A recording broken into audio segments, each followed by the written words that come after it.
Sonra İsa bir öýe bardy. Ol ýerde hem hemişekiler ýaly ýene de uly mähelle ýygnanan soň İsa'nın şähertleri bilen nahar imäge de wagtlary bolmady. İsa'nın howasarlary bu barada eşidenne İsa aklyndan adaşypdyr diýip onu äkitmäge geldiler.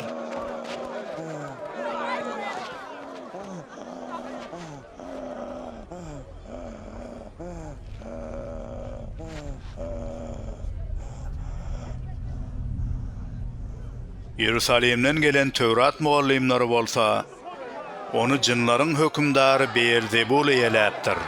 Ol arwah jynlary Beelzebul arkaly gowy çykarýar diýişärdiler. Şonuň üçin İsa halky ýanyna çagyryp, tymsallar arkaly söze başlady. Şeytan öz-özüni nädip gowy çykarsyn? Bir paçalygyň içinde bölünüşik bolsa, ol paçalyk berk durup bilmez. Bir hojalyň içinde bölünüşik bolsa, ol maşgala berk durup bilmez.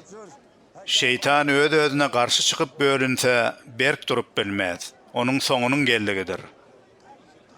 Hiç kim bir güýçli adamyň öýüne girip, malyny talap bilmez. Öňürti onu tutup daňmaly bolar. Onsoň öýüni talar. Size dogrusyny aýdýaryn. İnsanlaryň hemme günäleri, her bir zada dil ýetirmeleri bagyşlanar.